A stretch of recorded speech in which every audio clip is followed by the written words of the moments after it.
పండింటి రాజశేఖర్ చెప్తాడు, ప్రతిరోజు ఎవరైతే వివేకానంద రెడ్డి గారి ఇంటి బయటే ప్రతిరోజు పడుకుంటాడో అతను చెప్తాడు, ఆ రాత్రి అతన్ని కాణిపాకం పొమ్మని చెప్పి సునీతక్క అమ్మగారైన వివేకానంద రెడ్డి గారి సతీమణి సునీతక్క అమ్మగారైన సౌభాగ్యమ్మ గారు, అదేవిధంగా భర్త నర్రెడ్డి రాజశేఖర్ గారు, వీళ్ళిద్దరూ ఈ పండింటి రాజశేఖర్ అనే అటెండర్ను ఆ రోజు రాత్రి నువ్వు కాణిపాకం పొమ్మని చెప్పి అతనికి సెలవిచ్చి పంపిస్తారు. ఎందుకు ఆ రోజు రాత్రి మీరు సెలవిచ్చి పంపించడం జరిగింది? నెంబర్ 1. ఈ కోణంలో ఎందుకు మరి మీ అమ్మగారిని కానీ లేకుంటే మీ భర్త గారిని కానీ ఎందుకు విచారణ చేయడం లేదు సిబిఐ? మీరు ఎందుకు విచారణ కోరడం లేదు ఈ కోణంలో?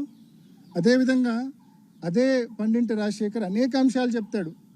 చివరి రోజుల్లో వివేకానంద రెడ్డి గారు huge amount of money expect చేస్తూ ఉండి ఆ డబ్బు రాక రోజు రోజుకు ఫ్రస్ట్రేషన్కు గురై ఎక్కువ డ్రింక్ తీసుకొని స్టెప్స్ పైన పండుకుంటే ఆయనను మోసుకొని వెళ్ళి బెడ్ మీద పండబెట్టేవాడిని అని చెప్పి పండింటి రాజశేఖర్ అని అటెండర్ స్టేట్మెంట్ ఇస్తారు.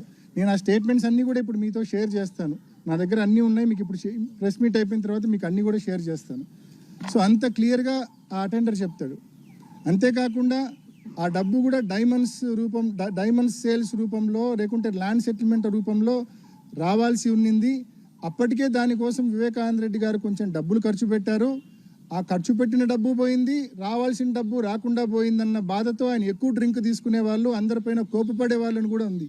మరి ఆ కోణంలో ఎందుకు మీరు విచారణ ఫర్దర్ ఇన్వెస్టిగేషన్ అడగడం లేదని చెప్పి నేను